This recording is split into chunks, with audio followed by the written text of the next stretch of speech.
माँ पर वो कविता, मुझे लगता है कि ये मंच अधूरा रह जाएगा अगर वो पंक्तियां यहाँ पर सब साथ में गाएंगे। नहीं, मैं वो कविता याद है, मैं सिर्फ 4 पंक्तियां वो सुना देता हूँ जो मैंने नहीं सुनाई थी।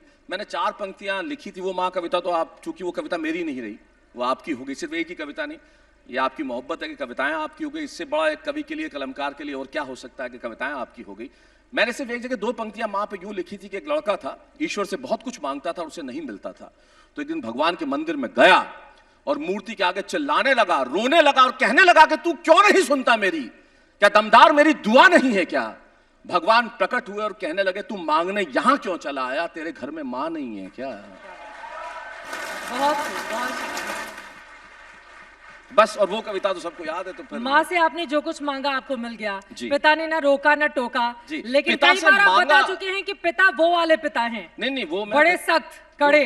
नहीं, वो मेरे पिताजी बहुत सख्त किस्म के, मतलब पिताजी किस्म के पिताजी किस्म के। हाँ, उनसे आप मांगो तो मिलेगा नहीं। हाँ। आप मांग के देखो। तो कभी मांगा नहीं, मांगा छोड़ दिया। अभी ईश्वर उन्हें शतायु करे, उनका सेंस ऑफ ह्यूमर अभी तक बरकरार है। उनकी दोनों किडनियां खराब हो चुकी है, वो डायलिसिस पे हर तीसरे दिन, लेकिन कितना बढ़िया ह्यूमर है कि मैंने उनको कहा, उन्होंने कहा डॉक्टर से पूछ कोई ट्रांसप्लांट वगैरह का हो सकता है क्या? मैंने कहा सर बात करता हूँ। बोले ये भी पूछ लेना पुरानी का क्या देंगे। ये मेरे पिताजी हैं। हॉस्पिटल में भर्ती थे तो मैंने कहा कि चलें घर चलें, बहुत दिन हो गए। हाँ यार घर चलो यार, बहुत दिन हो गए। मैंने कहा मम्मी है। बोले फिर रहने दे। वो बल पिताजी किस्म के पिताजी, आप उनसे मांग के नहीं ले सकते। उन्होंने जो मुझे दिया है, उन्होंने मुझ पे कूट कूट के संस्कार भरे जी। कूट कूट कर जी। हाँ। आप इसमें इसका अलंकार समझे, जो कूट कूट के उन्होंने संस्कार भरे। क्योंकि हमारे देश में हिंदुस्तानी पिताओं का मूलभूत एक अधिकार होता था, बच्चों को कूटो, सवाल पूछे तो और कूटो। 5वीं क्लास में मुझसे पूछा गया कि मारपीट का पर्यायवाची बताओ। मैंने कहा श्री श्याम सिंह लोढ़ा। तो बहुत अलग किस्म के पिताजी हैं मेरे, वो कमाल के, उनसे मांग के कुछ नहीं लिया जा सकता। हमारा एक कवि मित्र है, वो घर पे आया मिलने के लिए। अब देखिए ना, मिलने के लिए आया तो उसका, अब उन्होंने कहा साहब मैं ये हूँ, बहुत बड़ा कवि हूँ, मुझसे मिलने के लिए। उन्होंने बोले एक कुर्सी ले और बैठ जा। तो उसे लगा कि उसे पूरा सम्मान नहीं मिला है, तो उसे लगा परिचय पूरा दे दो। सर मैं बहुत बड़ा कवि हूं। बोले 2 कुर्सी लेके बैठ जा। तो बहुत अलग किस्म के हमारे पिताजी, उनका हिसाब किताब है वो बड़ा अलग है। लेकिन निश्चित तौर पे मैं बड़ा भाग्यशाली हूं कि मैं उनकी संतान हूं, और बड़ा भाग्यशाली हूं कि हिंदुस्तानी पिता की संतान हूं। इस पूरी दुनिया के ग्लोब पे 203 देश हैं, लेकिन सिर्फ एक देश ऐसा है जहां बच्चे माँ बाप के पांव छूते हैं, वो देश हिंदुस्तान है। दूसरा कोई देश नहीं है इस दुनिया में। तो पिताजी के सारे संस्कार कूट कूट कर आपके अंदर भरे हुए हैं। जी, बिल्कुल कूट कूट के घर में। मैं मतलब क्या करूं, मुझे समझ में नहीं आता था। हमारे जमाने में, मैं बताऊं आपको, मैं घर में पैंट, उस जमाने में पैंट होती नहीं थी, एक आध कहीं से मिली थी तो मैं पैंट पहन के बैठा था सीधा आके। शादी में जाना है क्या, घर में पैंट पहन के क्यों बैठा है? दूसरे दिन मैंने निकर पहन लिया, फिर दे दिए एक आके, निकर पहन के टांगे क्यों दिखा रहा है, पद्मा खन्ना है क्या? उस जमाने में वो डांस करती थी तो बड़ा मशहूर थी। अब मैंने कहा मैं क्या करूं, पैंट पहनो तो पीटो, निकर पहनो तो पीटो, तो करूं क्या? अगर वस्त्र नहीं पहने तो ज्यादा पीटोगे। तो हमारे जमाने में ये बड़ा माहौल अलग था, हिसाब अलग था। लेकिन ये तो ऑन द लाइटर साइड मैंने एक बात कही, लेकिन असलियत ये है कि हम सबको बहुत बहुत शुक्रगुजार होना चाहिए ईश्वर का कि हम उस समाज का हिस्सा हैं, उन परिवारों का हिस्सा है जहाँ पे बड़ों की इज्जत करना सिखाया जाता है, जहाँ पे मेहमानों की कदर करना सिखाया जाता है, जहाँ पे हर चीज़ ये बताई जाती है कि दिवाली है तो दिया लगना चाहिए, पूजा होनी चाहिए, मंदिर की घंटी का क्या महत्व है, धर्मों का क्या महत्व है, भाषाओं का क्या महत्व है। ये तभी हो सकता है जब आप हिंदुस्तान में पैदा हो, वरना नहीं हो सकता। बहुत खूब, बहुत शानदार। आपने बचपन के दिनों को याद किए, छुटकपन पर वो जो कविता आपने अभी तक साहित्य आज तक के मंच पर नहीं सुनाई है जी, उसको मैं आपसे सुनूंगी। लेकिन उसके पहले राजस्थान में वोटिंग हो रही है जी। नेताओं पर बड़े सारे आपने तुकबंदी की है, कई शेरो शायरी भी की है, तो मैं चाहूंगी कि थोड़ा दिल्ली से आवाज जानी चाहिए राजस्थान। देखिए, मैं बहुत ज्यादा नेताओं को कुछ कहता नहीं, क्योंकि मैं मारवाड़ी आदमी हूं। इन्वेस्टमेंट वहां करना चाहिए जहां कुछ रिटर्न हो, इसलिए शब्दों को वेस्ट करने का कोई फायदा नहीं है। क्यों कहना, मैं कभी नहीं कहता। ये हमारे कवि मित्र कुछ आगे बैठे हैं, बहुत नेताओं के खिलाफ लिखते हैं, राजनीति के खिलाफ लिखते हैं, मैं कभी नहीं लिखता। मुझे लगता है मुझे लिखना भी नहीं चाहिए। राह और दरवाजे खुले रखना चाहते हैं भविष्य के लिए। बात दरवाजे खुले रखने की नहीं है, बहुत गंभीरता से मैं कहना चाहता हूं कि राजनीति को गाली देने से आपका सिस्टम, आपकी व्यवस्था ठीक नहीं हो सकती, भ्रष्टाचार समाप्त नहीं हो सकता। उसका हिस्सा मैं भी हूं, उसका हिस्सा आप भी हैं। जिन्हें हम चुन के भेजते हैं, हमारी जिम्मेदारी वहीं खत्म नहीं हो जाती कि हम उन्हें चुन के भेजते हैं। मैं अक्सर कहता हूं कि मैं भ्रष्टाचार के खिलाफ इसलिए नहीं लिखता क्योंकि मुझे अधिकार नहीं है लिखने का। मैं समझता हूं आपको और मुझे क्या अधिकार है, जरा हम भीतर झांक के देखें अपने आप के। मैं अगर ट्रेन में मुझे सीट नहीं मिलती, मैं 500 रुपए टीटी को देके सो के जाना चाहता हूं, क्या मैं भ्रष्टाचार के खिलाफ लिखूंगा? मैं टोल टैक्स बचाने के लिए स्कूटर साइड में से ले जाता हूं ताकि मेरे 50 रुपए बच जाए, क्या मैं भ्रष्टाचार के खिलाफ लिखूंगा? मैं नंबर बढ़वाने के लिए मिठाई का डब्बा टीचर के लेके घर के जाता हूं, क्या मैं भ्रष्टाचार के खिलाफ लिखूंगा? मैं जब टैक्स भरने की बारी आती है अपने चार्टर्ड अकाउंटेंट से पूछता हूं कि मैं कहां टैक्स बचाऊं, कहां खर्चे दिखाऊं, कैसे विड्रॉ करूं, क्या मैं भ्रष्टाचार के खिलाफ लिखूंगा? मेरे घर में बिजली का मीटर तेज चलता है, मैं तार फंसा के उसे धीरे करना चाहता हूं, क्या मैं भ्रष्टाचार के खिलाफ लिखूंगा? 1/140 करोड़ हिंदुस्तान आप हैं, 1/140 करोड़ हिंदुस्तान मैं हूं। आप अपना भ्रष्टाचार समाप्त कीजिए, मैं अपना भ्रष्टाचार समाप्त करता हूं, मुल्क का भ्रष्टाचार तब कहीं जाके समाप्त। क्या बात है, बहुत खूब, शानदार। पंडित गोविंद व्यास ने एक बहुत बढ़िया बात कही। वो एक पंक्ति में कहते हैं कि फुर्सत तो मुझे भी थी बहुत देश के लिए, जब पेट भर गया तो मुझे नींद आ गई। क्योंकि कुएं में भांग पड़ी हुई है ना। सीमावर्ती इलाके में कुछ साल पहले ट्रैफिक पुलिस वालों ने एक कार को रोका, उसमें एक लड़का गाड़ी चला रहा था, उसकी मां थी, पीछे पिताजी बैठे हुए थे, और पुलिस वाले ने सुबह ही सुबह रोका कि सर नमस्कार। पहली बात तो इतना सम्मान, वो डर गया। फिर जेब से 1000 रुपए निकाले, सर ये 1000 रुपए लीजिए। पुलिस वाला पैसे दे रहा है, वो और डर गया। बोले किस बात के? बोले एक अभियान चलाया हमने, सड़क सुरक्षा सप्ताह चल रहा है। उस जमाने में सीट बेल्ट जरूरी नहीं होता था। बोले हम आपको जागरूक कर रहे हैं, इसलिए हमने तय किया है कि जो भी पहला व्यक्ति सीट बेल्ट लगा के मिलेगा उसे हम इनाम देंगे। तो आपने सीट बेल्ट लगाया है, हम आपको 1000 रुपए देना चाहते हैं, लीजिए। क्या करेंगे इस 1000 रुपए का? बोले लाइसेंस बनवाऊंगा।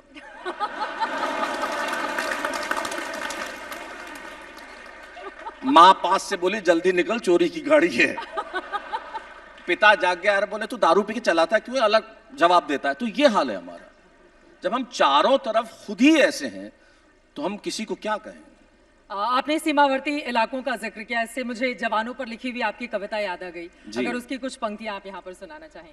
वो मैं निश्चित सुनाता हूँ। मुझे जहां जहां वो एक, वैसे तो मुझे याद है, फिर भी कोशिश करता हूँ कि मैं इसमें से जरा झांक लूँ। इसके लिए क्षमा चाहता हूँ, क्योंकि इन दिनों जो है वो थोड़ा सा याददाश्त साथ नहीं दे रही है, कम हो गई है। अगर याददाश्त साथ देती इस देश में जनता की तो हम चीजें इतनी जल्दी भूलते नहीं। लेकिन मेरी याददाश्त इन दिनों साथ थोड़ा सा कम दे रही है। किन चीजों की आप याद दिलाना चाहते हैं? देखो, पत्रकार अगर इशारों में न समझे तो कौन समझेगा? ठीक है, इशारों को अगर समझो, अगर आप ही नहीं समझेंगे चित्रा तो कौन समझेगा? जी, हालांकि आप लोग तो एकदम स्पष्ट और खुला बात करते हैं। बिल्कुल। हाँ, ये कविता मैं आपको सुनाना चाहता हूँ। इस कविता में खास ये है, इसकी भूमिका आप थोड़ी सी सुन लें। जब पुलवामा अटैक हुआ तो झुंझुनू के पास एक सैनिक, और वो जो सैनिक शहीद हो गए वहां पे, श्योराम उनका नाम, उनकी पत्नी का नाम सुनीता। और आप इस पीड़ा को समझिए जो पीड़ा मैं व्यक्त करना चाहता हूं, जो मैंने यहां लिखी। मुझे लगा इसमें मैं क्या लिखूंगा और कैसे लिखूंगा, लेकिन ये लिखी। सुनीता उस वक्त 9 माह की गर्भवती होती हैं जब श्योराम शहीद हो जाते हैं। मित्रों, ये जो मुस्कुराहट हमारी है ये इसीलिए है कि कहीं कोई जैसलमेर में 52 डिग्री पे खड़ा रहता है और उफ नहीं करता, और कहीं सियाचिन में -40 पे खड़ा रहता है और उफ नहीं करता। ये हमारी मुस्कुराहट है जो जिंदा है, उन्हीं लोगों की वजह से जिंदा है। तब मैंने एक पंक्ति कहीं लिखी थी, मैंने ये कहा था कि जिस दिन तू शहीद हुआ न जाने किस तरह तेरी मां सोई होगी, मैं तो बस इतना जानूं वो गोली भी तेरे सीने में उतरने से पहले रोई होगी। तो सुनीता 9 माह की गर्भवती होती है, और श्योराम का जब अस्थि कलश आता है, वो 9 माह की गर्भवती बाहर निकल के अस्थि कलश को कांधा देने के लिए बाहर आ जाती है, जिसके गर्भ में एक बच्चा पल रहा है। तब देश के प्रमुख अखबार के संपादक का मुझे फोन आया कि आज ये ऐसी हृदय विदारक घटना हुई है और हम चाहते हैं शैलेश जी आप लिखें इस पे, जिसे हम आज पाठकों को पढ़वाना चाहते हैं। तब मैंने लिखा कि मैं क्या लिखूं इस विषय पे। तब मैंने कहां से शुरू किया कि एक किलकारी बोली नियति से, एक किलकारी, वो जो भीतर पल रहा है वो आवाज दे रहा है। एक किलकारी बोली नियति से कि न भीगने दो नयन को, एक किलकारी बोली नियति से कि आंसू मत बहाओ, न भीगने दो नयन को, वेदना और करुणा का भाव मत लाओ, कहना चाहता हूं वतन को, मैंने अब तक आंखें नहीं खोली है, मां और पिता के संबोधन की भाषा नहीं बोली है। मैंने अब तक आंखें नहीं खोली है, मां और पिता के संबोधन की भाषा नहीं बोली है। लहू का रंग क्या होता है ये मैंने जाना नहीं है, लेकिन व्यथित हूं मैं, ये मैंने माना नहीं है। अरे मुझसे ज्यादा भाग्यशाली कौन है बताओ तो, मुझसे ज्यादा गौरवशाली कौन है दिखाओ तो, मैं हूं उस पिता की संतान जिसने पीठ नहीं दिखाई है। मुझसे ज्यादा गौरवशाली कौन है बताओ तो, मुझसे ज्यादा भाग्यशाली कौन है बताओ तो, मैं हूं उस पिता की संतान जिसने पीठ नहीं दिखाई है, जिसने शत्रु पर गोलियां बरसाई है। वो सीना तान कर राष्ट्र के लिए खड़ा रहा, वो जो तिरंगे के आन हेतु अड़ा रहा, जिसके नेत्र ज्वाला से धधकते रहे, मन में शत्रु के संहार के अंगारे दहकते रहे, जिसने कसम खाई हिंदुस्तान की और जान न बख्शी आतंकी कामरान की। वो अमृत की वेदी है न कि उनकी चिता है, वो अमृत की वेदी है न कि उनकी चिता है। गर्व है मुझे कि शहीद मेरे पिता है, गर्व है मुझे क्या बात है कि शहीद मेरे पिता है। और मां तुम तो सीमा पर न गई, मां तुम तो सीमा पर न गई, पर तुम कितनी महान हो गई, आज तुम पूरा हिंदुस्तान हो गई। अरे भीग गई जब वतन की करोड़ों पलकें, ए वीरता की प्रतिमूर्ति तुम्हारी आंसू न छलके, वीरता विश्वास की गाथा आज चेतना में समाई। जब पिता का अस्थि कलश उठाने तुम स्वयं चली आई, अरे जिस देश पर मिटने को मेरे पिता की जवानी खड़ी हो, जहां मेरी मां की तरह शक्ति की कहानी बड़ी हो, तब ये न समझना कि मैं किसी शोक में हूं। गर्व है मां कि मैं तुम्हारी कोख में हूं, तब ये न समझना कि मैं किसी शोक में हूं। गर्व है मां कि मैं तुम्हारी कोख में हूं, गर्व है कि तुम्हारी हिम्मतों का खून मुझ में है, गर्व है कि राष्ट्रभक्ति का पिता का जुनून मुझ में है, मां का साहस पिता का बलिदान मुझ में है, हाँ हिंदुस्तान मुझ में है। गर्व है कि सुनीता और शिवराम मुझ में है, गर्व है कि सुनीता और शिवराम मुझ में है। अभी 2 दिन पहले ही जय, हमारे, एक बार मिलके लगाइए, भारत माता की। सच है कि इरादे हमारे विध्वंसक नहीं है। मैंने लिखा था एक जगह कि इस देश को अपनी भाषा बदल देनी चाहिए। 140 करोड़ लोगों का देश पूरे विश्व में खड़ा होकर कह दे कि ये वो देश नहीं है जो आप सोच रहे थे। सच है, इरादे हमारे विध्वंसक नहीं है और अकारण युद्ध के हम भी प्रशंसक नहीं है। अहिंसा के पुजारी हैं हम, लेकिन सुन ले दुनिया, अहिंसक हैं हम, नपुंसक नहीं है। बहुत खूब, बहुत खूब। 2 दिन पहले ही हमारे कुछ जवानों की खबर शहादत की सामने आई। यकीनन उन पंक्तियों को सुनकर उनके परिवार वालों के ऊपर क्या गुजर रही होगी, क्या बीत रही होगी, इसको हम समझ सकते हैं। अब समय चूंकि हमें जाने की इजाजत दे रहा है, उसके पहले वो छुटकर समय छुटकपन की कविता जो आपने कही थी कि मंच पर सबसे आखिरी वक्त में मैं सुनाऊंगा, तो अब चलते चलते क्या है वो कविता, वो मुझे याद नहीं है, थोड़ी सी लंबी कविता। बेटियां आज नहीं, मैं सुना चुका हूं पहले। एक बार और, बेटियां माँ। देखिए अब एक कवि के लिए इससे बेहतर क्या हो सकता है कि सारी कविताएं इन्हें याद है। लेकिन मैं सोचता हूं कि जो आप कविता कह रही हो मैं सुना देता हूं, लेकिन थोड़ी सी लंबी कविता है। लेकिन नहीं 2-3 मुफ्त में कितना कराओगे?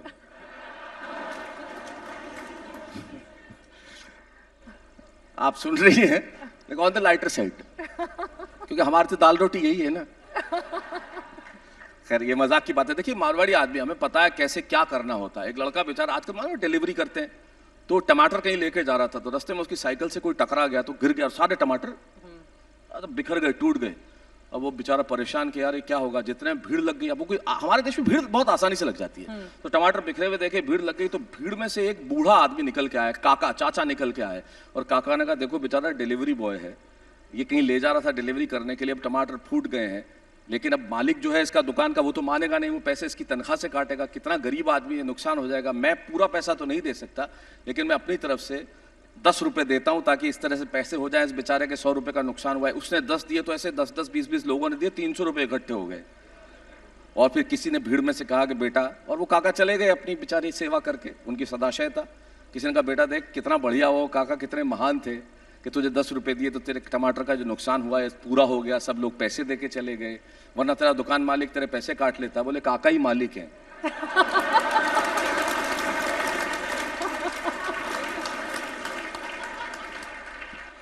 तो हमारी तो दाल रोटी है। आते समय आपकी निगाह कहाँ थी, ये पहले से अंदाजा मुझे हो गया था। नहीं मेरी देखिए बहुत सिंपल सी बात है। ठीक है, आप सब लोग बैठे हैं। पंक्तियां जी ये थोड़ी लंबी कविता है, आपका समय ठीक है, और टाइम ही सब लिखा हुआ आ रहा है उसमें। लेकिन सबका यही कहना है ना कि बिना सुने जाने नहीं देंगे। जोरदार तालियां। और यहाँ पर ये भीड़ आपको सुनने के लिए ही पहुंची हुई है, तो चलते चलते वो पंक्तियां उसके बाद फिर। कविता मैंने कहीं सुनाई थी, लेकिन ये थोड़ी सी लंबी कविता है, लेकिन अगर आप कहते हैं तो मैं सुना देता हूँ। ये मुझे याद नहीं है, लेकिन इसमें से इतने सारे कागज निकल रहे हैं, आप देखें, अब पता नहीं कौन सी है ये। आप ये देखिए, ये जमीन से जुड़े होने का और मेरी आदत है, मैं हर कविता जो है अपने हाथ से पेन पे लिखता हूँ। मैं आज भी कंप्यूटर पे टाइप नहीं करता, लैपटॉप पे टाइप नहीं करता, और कागज पे इसलिए डिजिटल दुनिया के दौर में आपने युवाओं को भी मना कर रखा है कि मोबाइल का थोड़ा कम इस्तेमाल करें, कागज और पेन का ज्यादा करें। देखिए, हाथ में मोबाइल है, आपने कहा डिजिटल का दौर है, हाँ। तो मैं आपको 4 पंक्तियां मेरी एक दूसरी सुनाता हूं कि मैं थोड़ा सा ओल्ड स्कूल हूं, और बहुत सारे लोग यहाँ बैठे हुए हैं जो होंगे जो मेरी इस बात से इत्तेफाक रखेंगे। फिर वो कविता सुनाता हूं, मैं कहता हूं कि हाँ, हम थोड़े पुराने हैं। आप हमारी पीढ़ी की बात सुन लीजिए कि हाँ, हम थोड़े पुराने हैं। ये जो हमारे आजकल के बच्चे हैं ना, जो देखते हैं कि डिजिटल दुनिया ही सब कुछ है, तब मैं कहता हूं कि सहजता थी, सादगी थी, बंदगी थी। ये व्हाट्सएप और फेसबुक नहीं थे ना, तब जिंदगी थी। तब मैं कहता हूं हाँ हाँ, हम थोड़े पुराने हैं, हाँ हम थोड़े पुराने हैं। आज भी हम इंसान को इंसान मानते हैं। हम स्वार्थ वाले रिश्ते कहाँ जानते हैं, दुनिया की इस दौड़ में नहीं है। हम जैसे लोग किसी होड़ में नहीं है, इसीलिए रुकने के कई बहाने हैं। हाँ हाँ, हम थोड़े पुराने हैं। हम कहाँ अपने दिल की कहते हैं, इसलिए हर सितम सहते हैं। सब जानकर भी लब चुप रहते हैं। टूटे हैं इसलिए चुपचाप बहते हैं, पता है एक दिन सब डूब जाने हैं। हाँ, हम थोड़े पुराने हैं। हाँ, हम लता जी को सुनकर रोते हैं। सच्चे लोग ऐसे ही होते हैं, जो गम समेटकर जग को हंसाते हैं, जो ख्वाब में भी किसी को नहीं रुलाते हैं। चालाक नहीं है पर सयाने हैं। हाँ, हम थोड़े पुराने हैं। हम तो कायल हैं मरासिम निभाने के, माहिर हैं अपनी ही हंसी उड़वाने के। हम तो कायल हैं मरासिम निभाने के, माहिर हैं अपनी ही हंसी उड़वाने के। हम इस दुनिया के काबिल नहीं हैं, इसलिए जीतने वालों में शामिल नहीं हैं, क्योंकि जानते हैं कि जीतने वाले भी कभी न कभी हार जाने हैं। हाँ हाँ, हम थोड़े पुराने हैं। थोड़ा थोड़ा डरते हैं, खुद का ही नुकसान करते हैं, न चाहकर भी मुस्कुराते हैं। चल पड़े तो कहाँ लौट कर आते हैं, हमने देखे कई जमाने हैं। हाँ, हम थोड़े पुराने हैं। नए पंछी जो सुबह कहीं और शाम कहीं और होते हैं, हर क्षण जिनके लिए नए दौर होते हैं, उनकी निगाह में हम वियर्ड हैं, पागल हैं, धुएं के एक बादल हैं। उनकी निगाह में हम वियर्ड हैं, स्टूपिड हैं, बिल्कुल ही पागल हैं, धुएं के एक बादल हैं। वो क्या जाने हमें आसमां तक, हमें वो क्या जाने, वो उनकी निगाह में हम जी स्टूपिड हैं, वियर्ड हैं, पागल हैं, धुएं के एक बादल हैं। वो क्या जाने हमें आसमां से मरने तक दोस्ती के वादे निभाने हैं। कहते रहिए कि हम थोड़े पुराने हैं। हाँ, हम थोड़े पुराने हैं। क्या बात है, बहुत खूब, बहुत शानदार। जोरदार तालियों के साथ धन्यवाद आपका यहाँ पर ज्ञापित करना चाहूंगी। बहुत बहुत शुक्रिया। बहुत अच्छा लगा साहित्य आज तक के इस मंच पर आए आपने, और यहाँ वो की बच्चों वाली शोभा कविता बढ़ाई। अगली बार ठीक है, आप बुलाएंगे तब, क्योंकि वो थोड़ी सी लंबी कविता है, आज सुनाऊंगा तो अभी से आप फिक्स करके जा रहे हैं कि एक कविता मेरी मैं अभी fix लेटेस्ट करके, बाकी देखिए, रह गई है, उसके मजबूर- लिए अगली बार साहित्य आज तक के मंच पर आना है मुझे। मजबूर आदमी कुछ फिक्स नहीं कर सकता। आज तक बुलाए और हम ना आए, ऐसे तो हालात नहीं है। और आप बुलाएंगे तो हमें आना ही पड़ेगा, और हम आएंगे, इसी तरह से आएंगे। बस आपको यही कहना चाहता हूँ कि मोहब्बत यूं ही बरकरार रखिए। आप बहुत बढ़िया काम कर रहे हैं, लाइटर साइड की बात अलग है, लेकिन साहित्य से, कविता से, गीत से, संगीत से, हमारी परंपराओं से, हमारी लोक कलाओं से जोड़ने का ये काम बहुत आसान नहीं होता। और आप जो कर रहे हैं वो अद्भुत है। इसे इसी तरह से करें। हम सारे लोग, कलाकार लोग यहाँ आके बड़े प्रसन्न होते हैं, बड़ी खुशी मिलती है, बहुत अच्छा लगता है कि हम इसी तरह से यहाँ आएँ और आते रहें। और जाते आते क्या कहूँ, बस यही कह सकता हूँ कि क्या कहूँ कि लोग मेरा एहतराम नहीं करते, मेरे बच्चे भी मुझे सलाम नहीं करते। क्या कहूँ कि लोग मुझे मेरा एहतराम नहीं करते, मेरे बच्चे भी मुझे सलाम नहीं करते। जहन से हर रोज चढ़ता हूँ मैं पहाड़, आप कहते रहिए मेरे पाँव काम नहीं करते। शुक्रिया। क्या बात है।